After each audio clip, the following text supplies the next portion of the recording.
Glória a Deus. E para quem estava ontem, para quem está hoje, né, no horário de culto, no domingo, eu quero desafiar você a abrir o seu coração e a sua mente. E ontem essa conferência, ela teve uma abertura com a seguinte frase: uma geração é responsável pela próxima geração. Então, antes que você diga aí no seu coração, ai, que pena, se eu soubesse, eu teria dormido um pouquinho mais hoje. Ai, se eu soubesse, eu teria ido para outro lugar. Ai, se eu soubesse. Enfim, não sei se é o seu caso, mas uma geração é responsável pela geração seguinte. E se você está vivo agora, todo mundo vivo aí? Tá, né? Se você está vivo agora, você faz parte dessa geração. Então, tem a sua parcela de responsabilidade pela geração seguinte. Uma criança, um adolescente que é do seu convívio, é da igreja, é da sua célula, é do seu trabalho, é da sua família, é da sua vizinhança. Dificilmente alguém vive isolado deles. Sempre tem uma criança, sempre tem um adolescente que faz parte do nosso convívio. E não é só dentro da igreja, na célula, em qualquer lugar onde você esteja, como geração atual, você é responsável pela geração seguinte, amém? Então, espero que você receba aqui hoje algo que vem diretamente do trono de Deus para a sua vida. E eu já quero encher o seu coração de expectativa, porque você vai receber. Você vai receber coisas surpreendentes nessa manhã. Amém? Amém, glória a Deus. Deu tempo já de abrir? Oh, rapidez, olha lá. Vamos começar com uma imagem bem estranha. Gente, criança e arma tem a ver? Consegue, em algum momento, conciliar essas duas imagens? Conciliar esses dois conceitos, essas duas ideias? É até chocante, né? Principalmente pelas coisas que a gente ouve. E essa semana eu estava reunida com os irmãos lá da minha equipe, falando disso. O diabo parece que ele investe, ele vem com uma onda. Aí aquela onda vem, passa, quebra tudo. Porque muitas escolas começam com a mesma história. É arma, é morte, suicídio, e aí outra escola em outro país, e aí outra escola em outro país, e aí outra escola. Aí parece uma onda. Aí depois do que aconteceu lá em Suzano, eu sei que vocês viram das notícias, descobriram lá perto de Barueri, crianças que já estavam trocando mensagens, tirando foto de arma em casa, postando uma lista de nomes das pessoas que eles iriam matar com a arma do pai, quando eles fossem na escola, e já deu delegacia, já deu polícia, então são ondas que vêm, porque o diabo não perde tempo, ele conhece muito bem o valor da próxima geração. Ele é muito paciente. O diabo, ele tem uma virtude, né? Ele é paciente, porque ele investe a longo prazo. O diabo não é imediatista, engraçado, né? Falar de qualidade do diabo, mas eu estou falando do que ele tem, Ele tem, e nesse ponto ele está na frente da raça humana. Ele tem paciência de investir a longo prazo. E nós, como imediatistas, muitas vezes não temos aquela paciência de investir porque a gente quer resultados rápidos. O diabo tem essa paciência. Então, ele vem com essas ondas horríveis que ele lança sobre a terra. Então, quando eu mostro uma imagem como essa e pergunto para vocês, criança e arma podem ter alguma coisa a ver? E por incrível que pareça, a resposta é sim, muito. Tudo a ver. Porque nós vamos na Bíblia. E eu não vou falar nada disso, não vou me arriscar em nada que não seja na Bíblia, né? Então, no Salmo 127, 4, que eu sei que vocês conhecem, existe um versículo que diz assim: como flechas na mão do guerreiro, são os filhos nascidos na juventude. Como flechas, ali não tem uma flecha, mas a flecha é uma arma. A flecha é uma arma. E como flechas na mão de um guerreiro, são os filhos nascidos na juventude. Vamos nos situar aqui no tempo. Você já viu um casal de jovens que tem filhos adultos? É possível um casal de jovens ter filhos adultos? Jovens que se casam, vão ter os seus filhos. Enquanto eles são jovens, os seus filhos são crianças. Os filhos nascidos na juventude, as crianças. A Bíblia está comparando as crianças com flechas na mão de um guerreiro. E com base nesse versículo, eu digo para vocês, criança e arma tem tudo a ver. Claro que vocês estão me entendendo. Eu não estou falando daquelas armas, eu não estou falando de violência, ok? Mas criança e arma tem a ver, sim. Vocês podem colocar a próxima imagem, por favor? Ah lá. Uma flecha que acertou o alvo. Então, a Bíblia está chamando as crianças de flecha. Essa flecha acertou o alvo. E eu pergunto para vocês, para que serve uma flecha? Não é algo muito familiar para nós, né? Acho que alguém aqui é praticante desse esporte, não? De atirar flecha, sim? É difícil, não é muito comum, mas todo mundo sabe o que é. Para que serve uma flecha? Mesmo nunca tendo usado, a gente sabe que uma flecha, ela é usada na guerra, ou foi usada na guerra, no esporte, na caça. Não sei, é o que tem mais alguma coisa? Acho que é isso, né? E eu estava vendo essa imagem pensando que eu faria exatamente assim. Eu consigo, gente, fazer isso aí.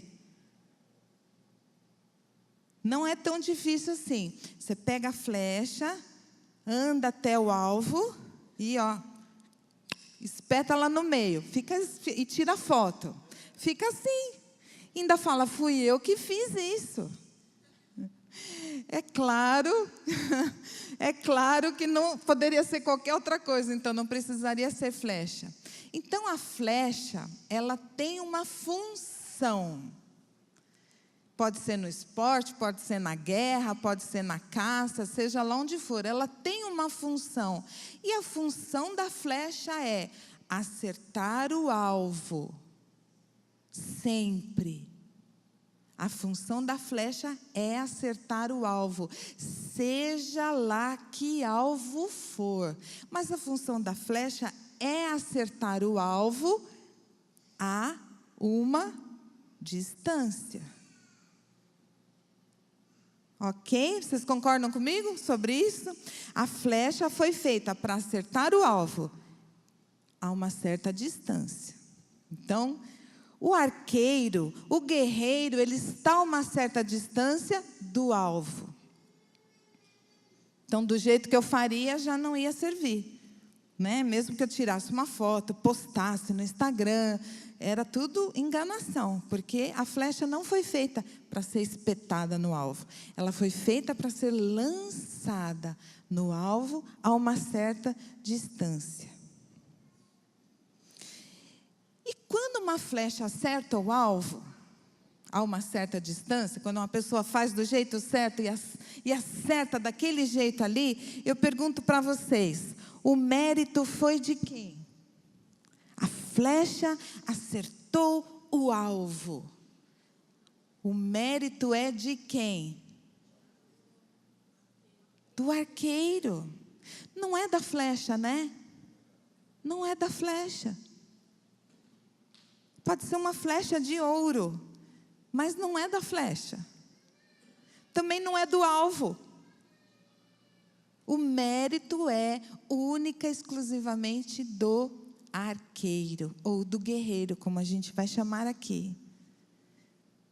Para uma flecha acertar o alvo, ela precisa de um bom guerreiro. E esse arqueiro, gente, ele praticou muito, se especializou, estudou, treinou.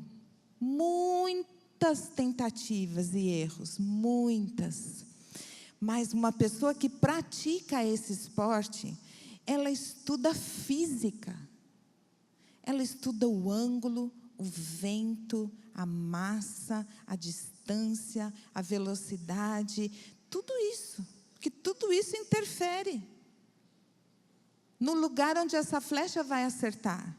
E às vezes dá sorte, né? A gente vai brincar disso no videogame e acerta o alvo. Mas não tem nada a ver com a realidade. Então, um arqueiro que acerta o alvo, que é bom mesmo, ele vai ser muito, muito, muito experimentado. Não se esqueça, tá? Da analogia que a gente está fazendo. A Bíblia chama as crianças de flechas. As flechas foram feitas para acertar o seu alvo a uma certa distância. E o mérito disso é de quem lança a flecha. Eu vou voltar um pouquinho na ministração de ontem. Quem não estava aqui vai se situar rapidamente. A gente ontem entendeu que quando os nossos pensamentos são controlados, a gente assume o controle da nossa vida toda, independente da circunstância, independente da história, independente do que está acontecendo. Eu posso usar os meus pensamentos baseados na palavra de Deus e, por causa disso, mudar os meus sentimentos e mudar as consequências, as minhas atitudes, as minhas decisões, ok? Quem estava aqui ontem lembra disso? Porque eu vou falar um pouquinho de um tipo de pensamento que a gente tem. Então, as crianças são flechas, sobrou a gente aqui. Todos nós somos guerreiros, arqueiros. Sabe por quê? Nós somos os adultos. Nós é que podemos lançar as flechas. E esse guerreiro, muitas vezes, ele tem uma mentalidade só de sobrevivente.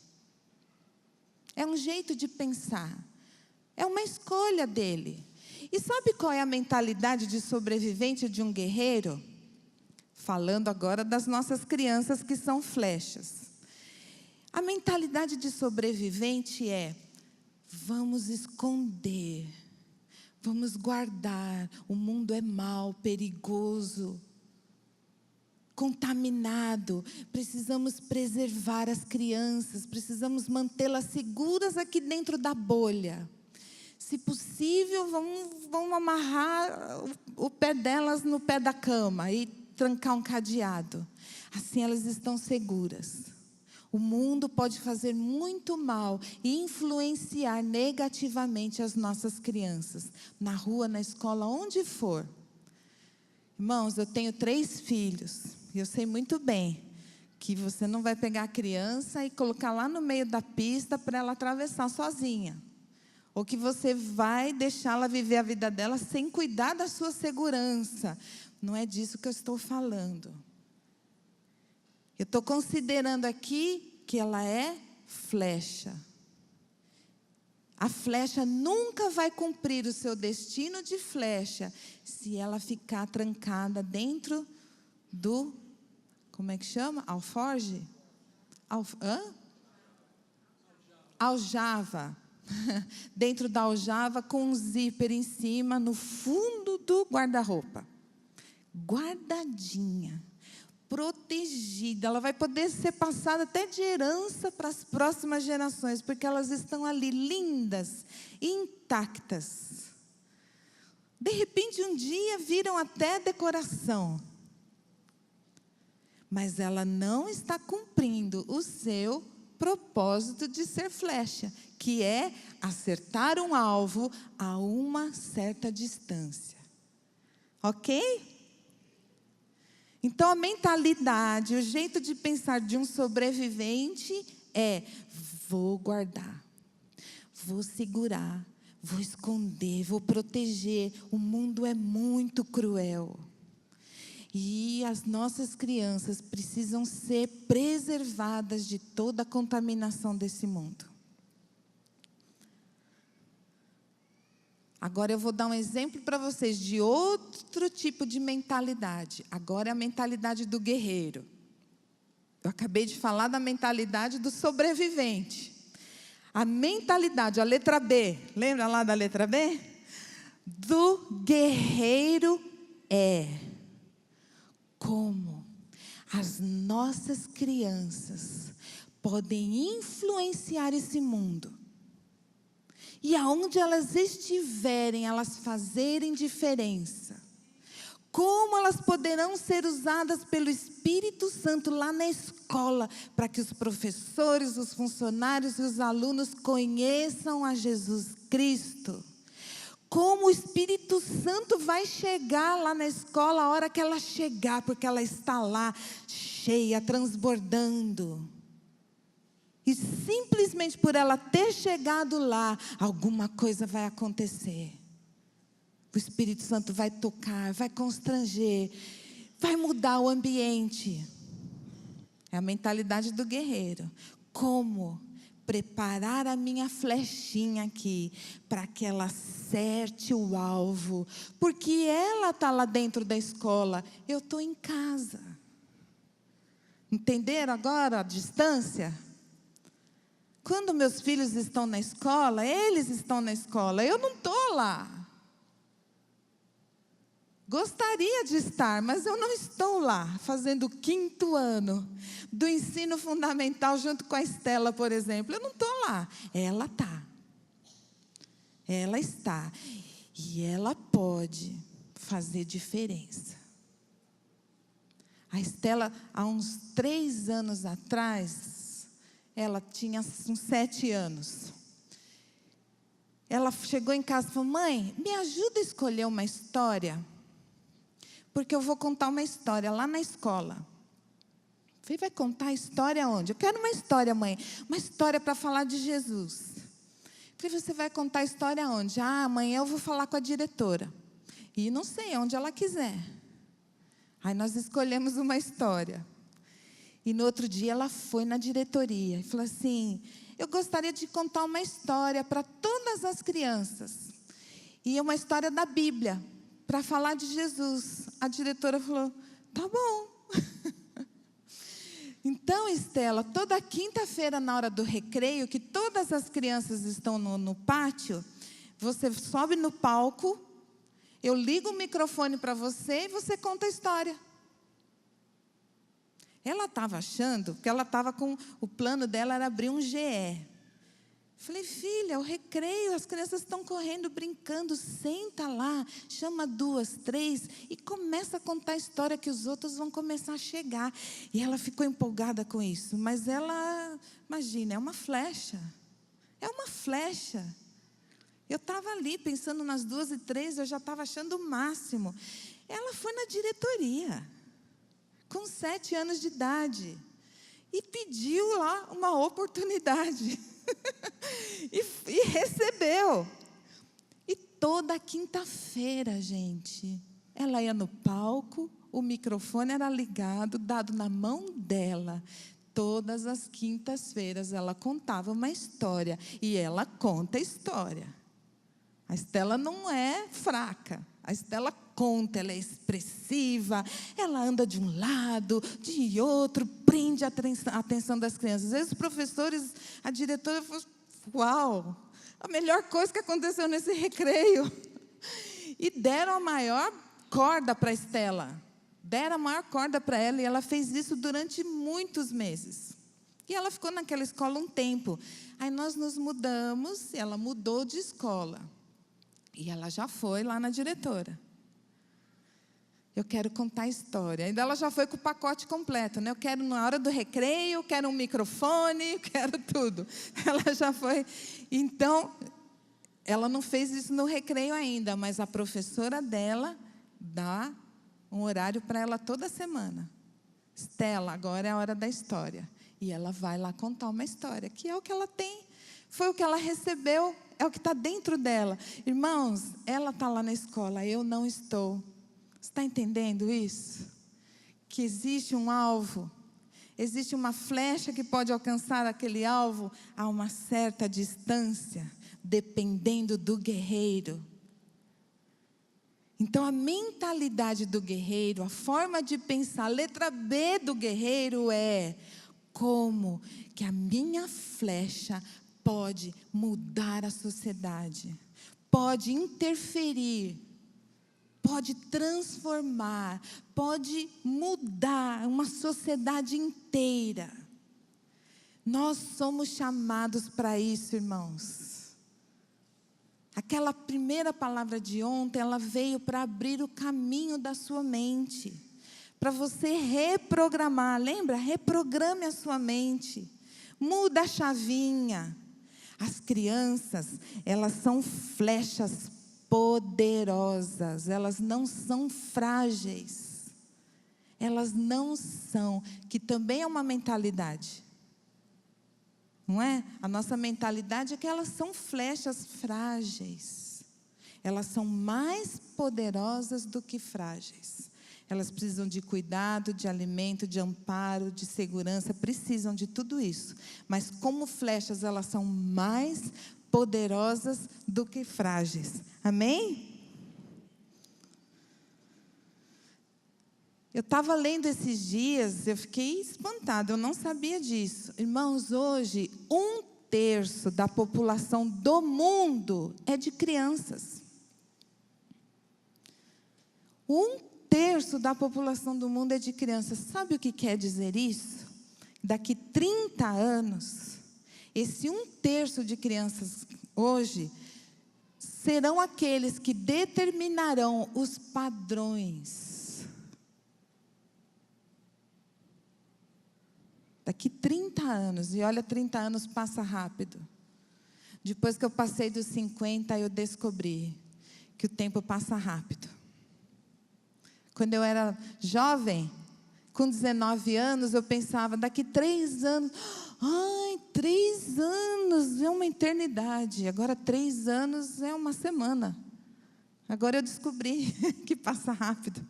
Irmãos, daqui 30 anos, as nossas flechinhas de hoje, que ocupam 1/3 do mundo inteiro, determinarão os padrões da humanidade.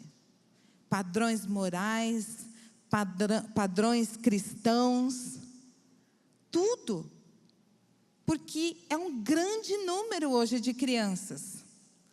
Só que olha só, não depende delas. Esse padrão que elas vão implementar e vão ditar daqui 30 anos, não depende delas. O mérito é de quem? Do arqueiro. O padrão da humanidade daqui 30 anos depende de quem, então? De nós. Através deles. Através das nossas flechas, que a gente já vai lançar. Mas dependem de nós, irmãos, de nós. Não sei se eu estarei viva daqui 30 anos, porque eu já vou ter passado dos 80. O meu plano é passar dos 90. Mas Deus sabe. Eu não sei se daqui 30 anos eu vou ver que padrão virou. Eu não sei, eu não vou estar aqui, talvez. E se eu tiver, né, eu vou estar meio, acho que mais devagar, né? Mas hoje eu sou um agente ativo desse padrão. Hoje, fazendo o quê? Preparando as flechas. Eles serão adultos daqui 30 anos. Eles determinarão o padrão, dependendo do que nós estivermos fazendo com eles. Qual é a nossa mentalidade? Qual é a sua letra B aí? Quem não estava aqui ontem, depois pode procurar alguém que estava ou assistir, né? Foi filmado, não foi? Assista a gravação para você saber o que é a letra B. Como imediatistas, a gente está preocupado com o dia de hoje. A gente está preocupado com as contas. Amanhã é segunda. Com as contas que vão vencer amanhã. A gente está preocupado com a última semana do mês e com o mês que logo começa. Se bobear, nossa vida se resume a isso, irmãos. É que a gente tem que estar o tempo todo mudando a nossa mente. Nós somos imediatistas, para nos preocuparmos com o que vai acontecer agora. 30 anos, pelo amor de Deus, vou ficar pensando o que vai acontecer daqui 30 anos.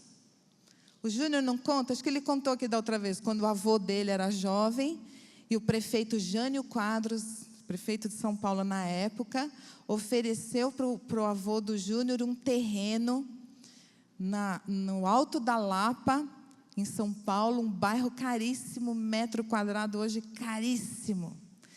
E o avô do Júnior falou, não quero não, muito obrigada. Não, mas você compra o terreno com muitas parcelas pequenas e o material para construir uma casa eu te dou inteiro. O prefeito queria povoar São Paulo. Quantos anos atrás isso? Faz a conta aí. Queria povoar São Paulo, queria povoar os bairros nobres de São Paulo hoje. E ofereceu tudo isso para o avô do Júnior, que falou assim, não, eu não quero não, muito obrigado. Mas por que não? Não, aquele lugar lá é assombrado. Ele tinha medo de assombração, porque era caminho do cemitério. Né? E ele fala assim, puxa avô, o avô dele morreu, você era criança ainda, né? Mas hoje ainda, se meu avô estivesse vivo, vô, o senhor não pensou em mim, né? Quando o senhor decidiu acreditar mais na assombração do que... O senhor não pensou em mim. Porque hoje eu ia ter um terrenão, ia ter uma construção num dos bairros mais caros de São Paulo. A gente não toma decisões pensando nas gerações futuras, irmãos. Deveríamos. Deveríamos nos preocupar com a herança dos nossos netos. Jesus pode voltar a qualquer momento. Mas, enquanto isso, nós deveríamos investir nas próximas gerações, até com as nossas heranças. Então, hoje, quando a gente se preocupa com o mês que vem, padrão daqui 30 anos, eu sei lá como é que vai ser. Agora, os nossos filhos estarão lá. Os nossos netos estarão lá. E Deus trabalha de geração em geração por causa disso, porque as gerações vão atravessar as eras e os tempos. A Estela é minha caçula, né? Muitos de vocês conhecem. Eu sou 40 anos mais velha do que ela. Quando eu tiver 80, ela vai ter 40. Quando ela tiver 80, eu já fui faz tempo. Mas ela ainda vai estar aqui. E aquilo que, como guerreira, eu transmiti para ela no meu legado, ela vai continuar fazendo. Então, trabalhar de geração em geração é atravessar os tempos e as eras. Olha só, é acertar um alvo a uma certa distância. Aí sim, a flecha cumpre o seu destino, né? Eu estava chegando sexta-feira. A gente chegou sexta-feira, né? O pastor Willy foi buscar a gente. E a gente no caminho vai conversando, vai falando da cidade, vai falando do estado do Tocantins. E eu e o Júnior, que fizemos o ensino fundamental há alguns anos atrás, ainda não tinha o estado do Tocantins, né? Não entrava na nossa conta. Então, é tão legal conhecer a história de um estado novo, de uma capital nova. E a gente estava falando disso. Aí o Willy deu uma informação que, eu já pesquei, já ficou na minha mente. Vocês moram aqui, vocês sabem melhor do que eu. Como esse estado, como a cidade de Palmas, ela foi montada, ela foi feita, né, com pessoas do Brasil inteiro. Então, eu sei que tem pessoas aqui de vários locais do Brasil. E aí ele contou que a Esther nasceu aqui, que ela já é palmense, né? Palmense. Aí eu falei assim, e quem são os palmenses, né? Aí ele falou assim, os palmenses são as crianças e os adolescentes. É a primeira geração de palmenses. Gente, olha que estratégico. Olha que privilégio vocês têm nessa cidade. Ninguém tem. Ninguém tem isso que vocês têm aqui. As crianças e os adolescentes dessa cidade, nesse momento, são a próxima geração. São as crianças e os adolescentes, são as flechas. Elas são a primeira geração. Você está conseguindo entender a dimensão disso? Elas são a primeira geração dessa cidade. Quantas milhares de geração virão? Não sei. É a primeira. Sabe quem são? As suas flechinhas. Eles estão aqui na mão de vocês. Sabe o que isso quer dizer? Que os padrões desta cidade serão estabelecidos por esta geração que está na mão de vocês. Vocês não são geração nenhuma da cidade de Palmas. Vocês são hóspedes, né? A cidade natal da maioria de vocês aqui não é aqui em Palmas, mas a primeira geração. E vamos profetizar aqui que a primeira geração, abençoada por Deus, lançada por guerreiros habilitados, vai determinar o que serão as próximas gerações nessa cidade. Amém? Você recebe isso? Com a voz profética nesse país. Que cidade do Brasil tem isso, gente? Que cidade no mundo tem isso? A primeira geração de uma cidade inteira está aqui, ó. Os primeiros palmenses nessa capital tão jovem, né? Está nas mãos de vocês. Então a mentalidade não pode ser de sobrevivente. A mentalidade tem que ser de guerreiro. Jeremias 50, 14. Tomem posição de combate em volta da Babilônia. Todos vocês que empunham o arco, não poupem as flechas. Sabe qual é a ordem de Deus para as nossas flechas? Sabem, arqueiros, guerreiros, todos vocês que empunham o arco, não poupem as flechas. Não poupem as flechas. Antes, se prepare como um guerreiro, como um bom arqueiro, porque a tendência de quem não se prepara como um bom arqueiro é proteger as flechas mesmo. Eu vou lançar flecha, eu vou errar, eu vou passar vergonha, vou fazer feio, vão rir de mim, porque eu não vou acertar o alvo, eu não sei fazer. Então, deixa eu esconder aqui, deixa eu poupar as flechas. Mas não é isso que é para fazer.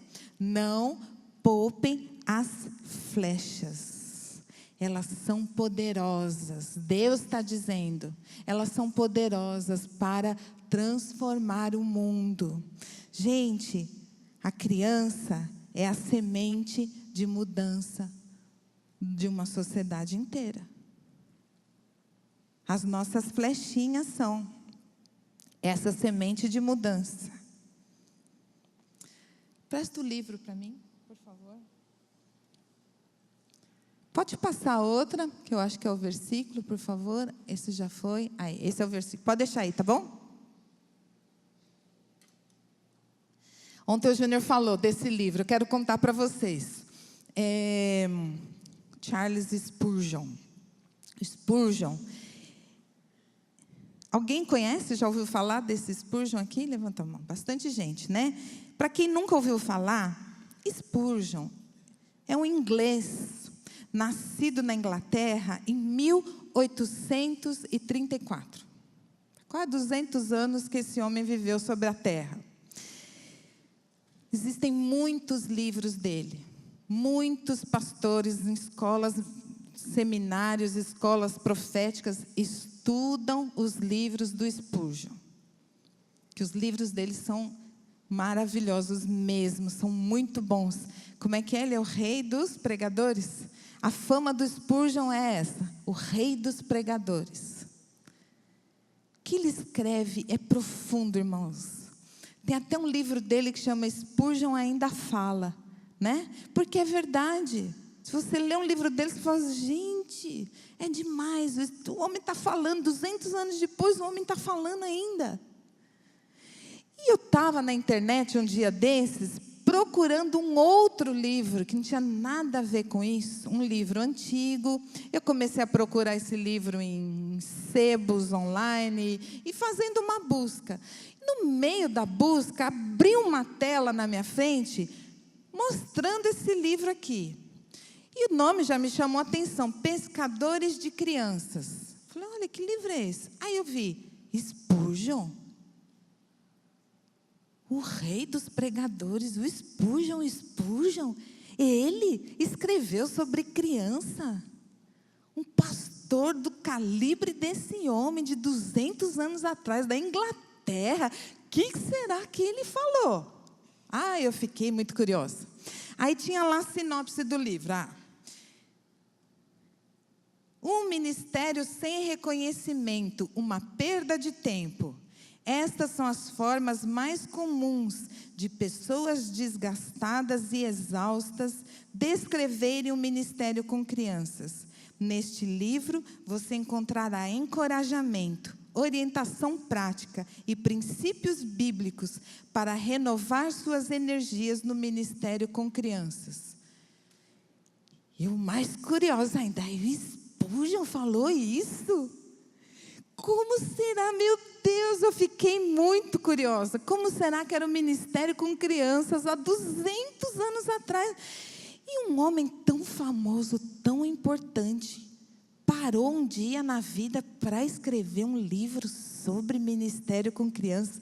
Já fiz o pedido. Eu sempre conto isso, irmãos. Acontece comigo o tempo todo. Eu estou precisando de uma orientação, eu estou precisando de uma palavra, eu estou precisando de uma revelação a respeito de alguma coisa. Um livro cai no meu colo. Vem uma ministração, uma música, alguma coisa vem e cai. Esse não caiu no meu colo, esse abriu a tela assim. Abriu a tela e aparecendo o livro do Spurgeon. Aí eu encomendei, recebi o livro e terminei de ler para começar de novo. Porque esse livro é impactante. E aí eu fui atrás da história do Spurgeon, né? Como eu falei, ele nasceu em 1834. Ele se converteu com 14 anos. Mas o avô dele era pastor, o pai dele era pastor, ele sempre foi da igreja. Mas ele conta que a conversão dele foi com 14 anos de idade. Com 17, ele foi ordenado pastor.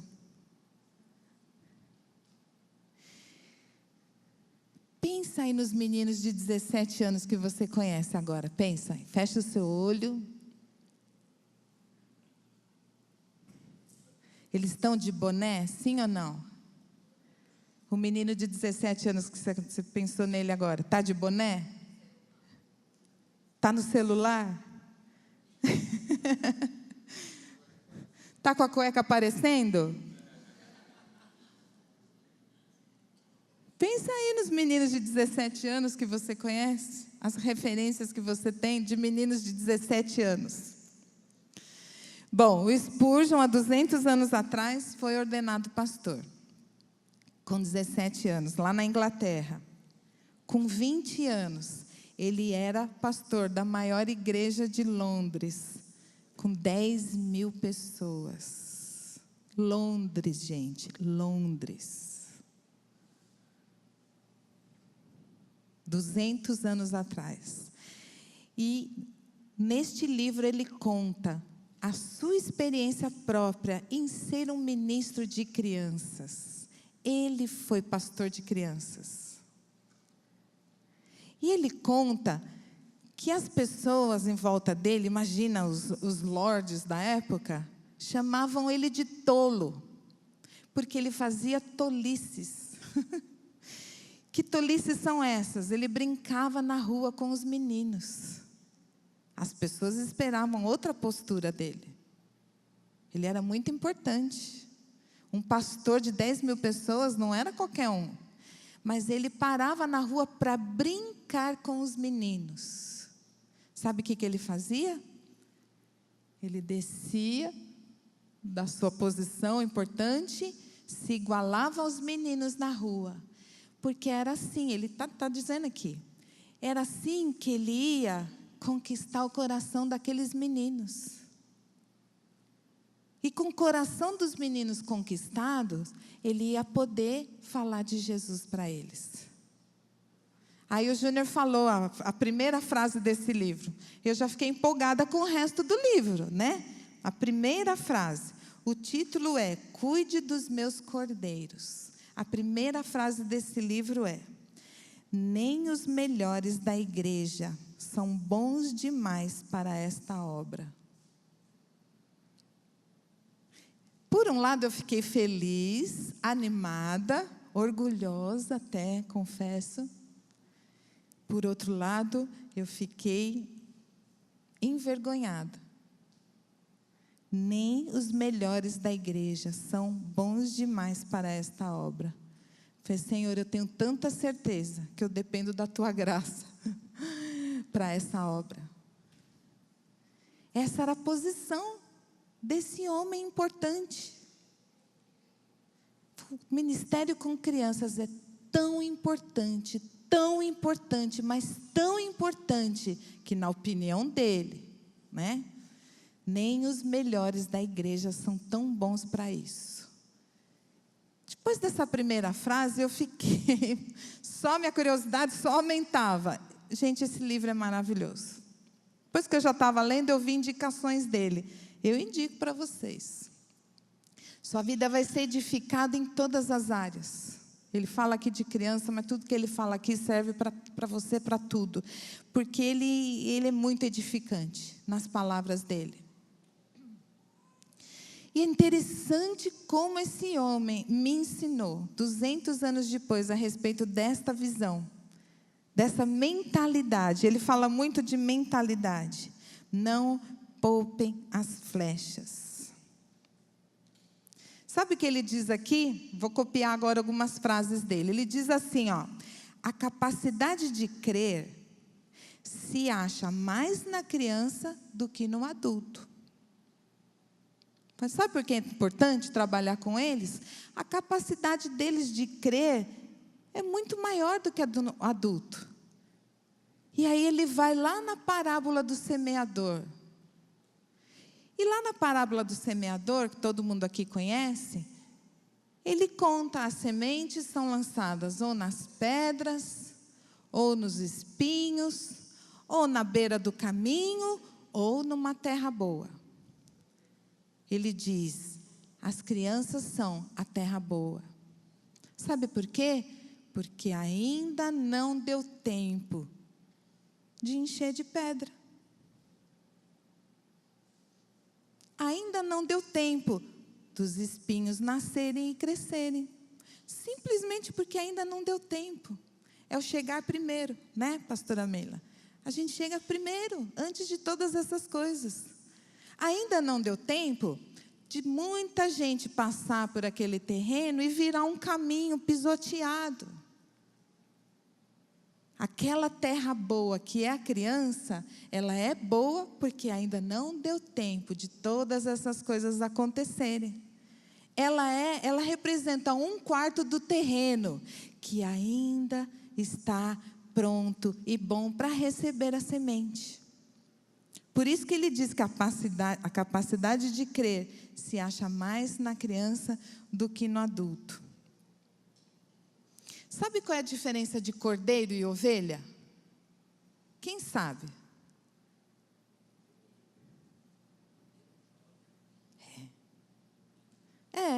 O cordeiro é o filhote, né? O cordeiro é o bebê, o cordeiro é a criança, é a ovelha criança, e a ovelha é adulta. Que tem tanta gente que não sabe isso, sabia? O cordeiro é o jovem, é o bebê, a criancinha, a ovelha. Agora, o pastor que cuida de um rebanho de ovelhas, ele alimenta todos. Ele alimenta os adultos, ele alimenta as crianças. Um pastor de pessoas, um líder, um professor, pai, a mãe, todos esses têm a função de alimentar, né?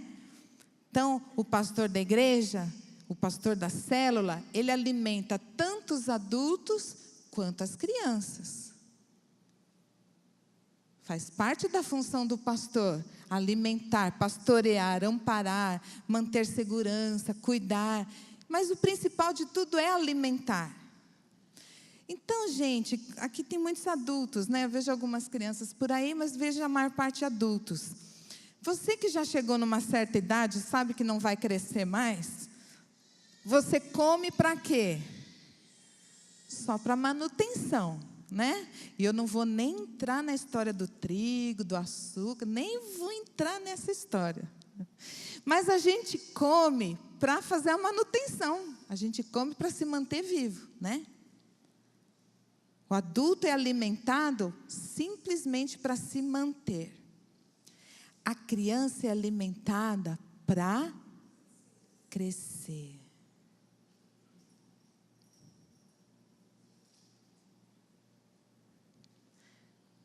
A primeira geração de palmas está aqui, ó, na mão de vocês.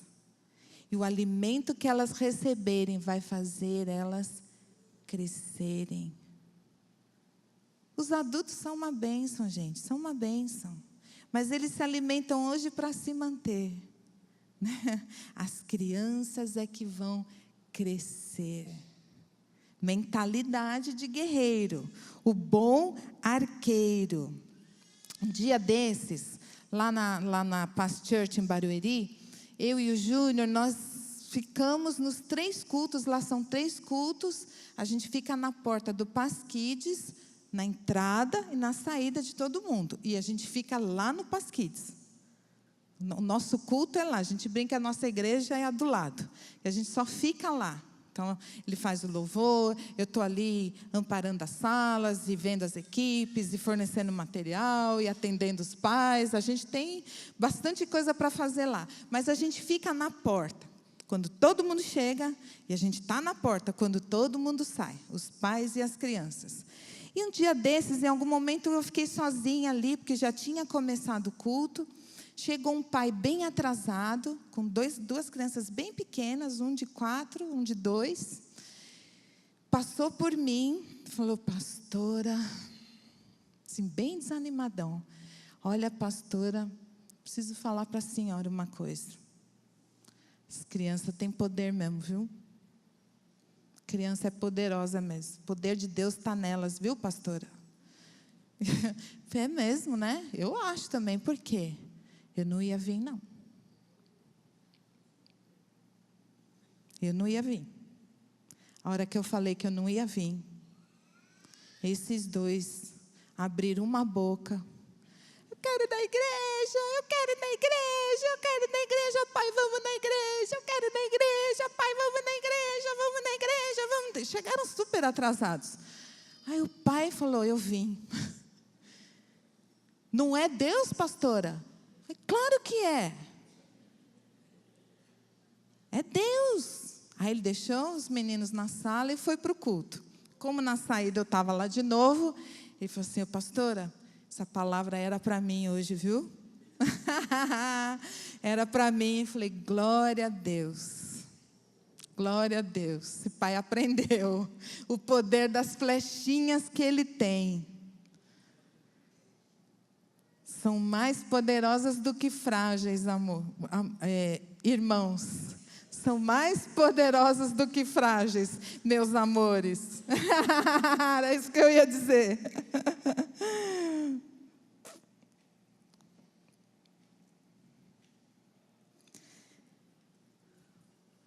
Gente, o Spurgeon me impactou muito brincando com as crianças na rua. Porque ele me fez aprender algo que a gente está falando aqui desde ontem. O Júnior falou bastante disso também. O profeta Eliseu precisou se abaixar, né? Baixou, deitou na cama, se debruçou em cima da criança, ficou ali. Olho com olho, gente, quer dizer assim, ó, no mesmo nível. Boca e boca, mão e mão. Ele também, como um profeta tão importante, ele precisou descrescer. Ele precisou abaixar um pouquinho da posição dele. Ele precisou se conectar com aquele menino, no mesmo nível do menino. Ele não trouxe o menino para o nível dele. Ele que desceu. A gente se conecta com o coraçãozinho deles, quando a gente também desce e entra no mesmo nível deles. Os lords da época chamavam o Spurgeon de tolo, porque ele brincava na rua com os meninos, que ele queria ganhar para Jesus. Ele descia da posição dele, se conectava com as crianças no nível delas. Mentalidade, letra B.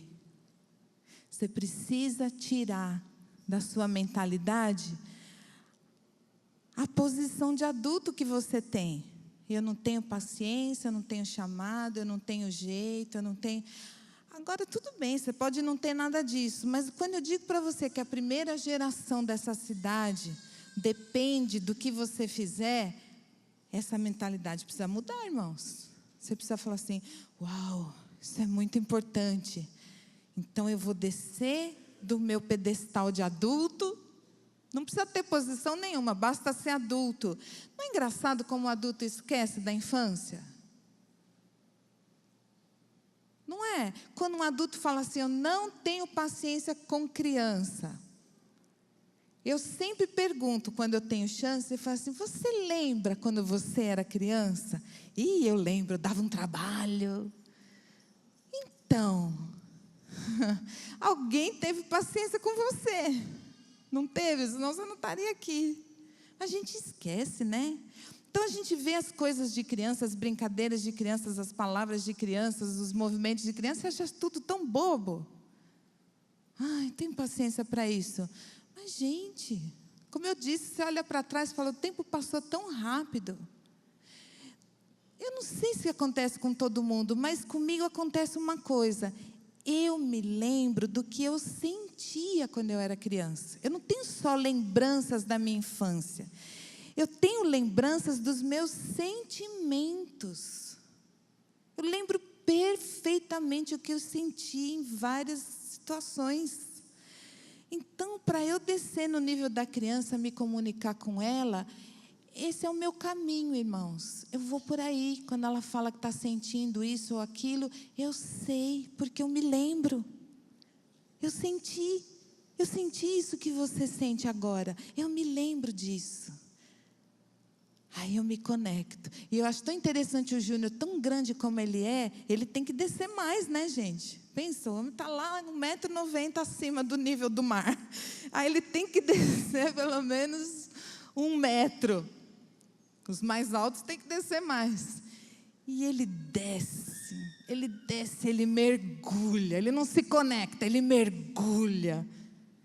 E as crianças têm uma admiração por eles. Quando eu fui formada por uma pastora, que ela dizia o seguinte, quando as crianças brincam de igreja em casa, é porque já entrou no coração delas. Aí as crianças ficam imitando ele. Vocês viram, né? A gravação ontem que uma mãe mandou. As crianças fazendo louvor igual ele. Ninguém consegue fazer igual ele. Mas as crianças ficam tentando. Elas estão brincando em casa. E elas se admiram, né? Se admiram do tamanhão do tio. Ela, na hora de ir embora, como a gente está na porta, elas vêm e abraçam a perna dele. E falam assim: tchau, tio cantor. É o cantor que canta para elas. Então, essa admiração você conquista porque você desceu nesse nível. E nesse momento você se conectou a ela. Nesse momento, essa conexão acontece. E quando ela acontece, você está preparado como guerreiro para lançar a sua flechinha para onde for necessário e acertar o alvo a uma certa distância. Isso é importante você entender. Irmãos, nós temos ainda um segundo momento desta manhã. E eu vou dizer para você uma coisa, vai ser a melhor parte. Vai ser a melhor parte. O que vai acontecer aqui é imperdível. Eu arrisco a dizer que você vai ter uma experiência hoje que você nunca teve antes na sua vida. E você vai sentir, sabe o quê? O poder dessa flecha. Essa flecha vai ser, ó, tchum, no seu coração hoje.